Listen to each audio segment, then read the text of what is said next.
Getting a tech job is an outcome.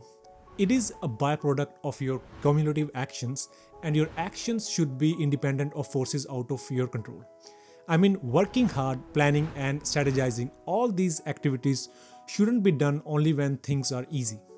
Getting a job in any market, easy or difficult, is challenging. Most people fixated their focus on the output and external forces like luck.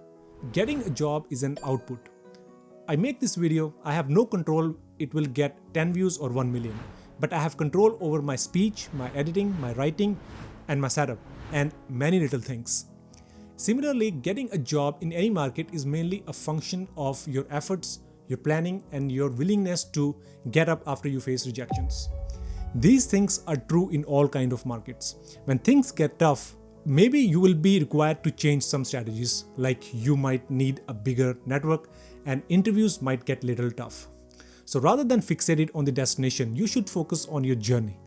Are you enjoying it? I mean, yes, there will be moments of frustrations, but overall, are you enjoying it? Do you feel like this is for you? And if your answer is yes, then it's a moment of time when you will figure out things for yourself. And how do I know?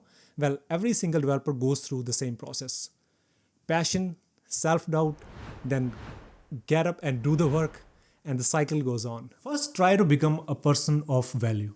Think from the perspective of an employer. What kind of person they want to hire? Someone who has decent coding skills, should be able to work in a team setting, punctual, and all basic qualities. So you need to attain those skills. You are not a person to a company. You are a package. You have positives and negatives. And they would know that because, see, no one is perfect. You work on your skills which needs improvements. Now, I will recommend you 2 books here. And if you say, I can't buy it, it's expensive, download the ebook. They are mostly half the price. So the first book is So Good They Can't Ignore You by Cal Newport. This book is about why it's important in today's knowledge sector to be really good in your craft and how you can have exponentially more opportunities if you are really good at what you do for a living. And the second book is Mindset by Carol Dweck. This book is regarding mindset. There are 2 kinds of mindsets, fixed mindset and growth mindset. So this book will help you to understand how challenges and obstacles are kind of guaranteed and how you can rise above them.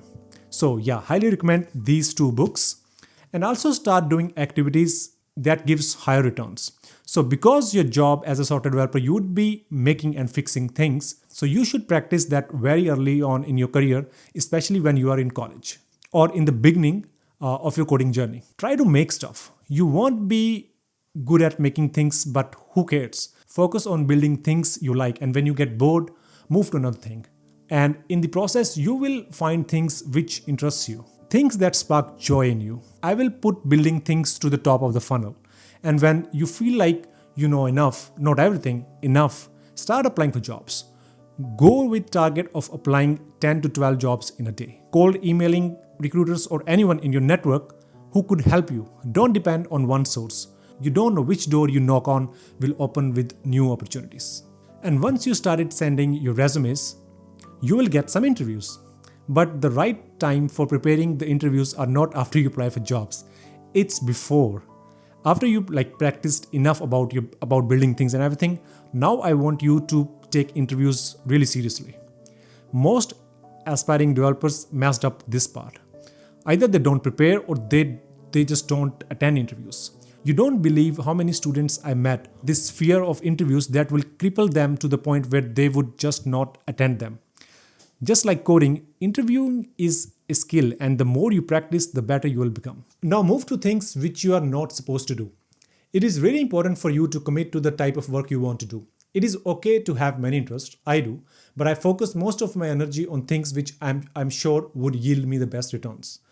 The same is true for your work as well. Figure out what kind of tech you like and stick to that for at least 2 to 3 years. Do you like front end? Just do that for 2 to 3 years. Do you like back end? Okay, do that for 2 to 3 years. It's okay to experiment. Take a month or so and figure out what you like and then go with your gut. Don't waste your time in analysis and paralysis. And the last point I want to mention is don't be a pessimist in life.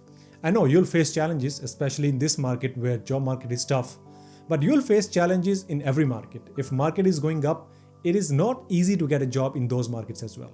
So to conclude this video, make sure like you do what you like to do. Focus on your interest and find things which interest you. You can watch these 2 videos on my channel if you're still interested or you're still not sure what to do in this tech job market. And I think that's it from today's video. I'll see you next week with a new topic. Thanks a lot for watching.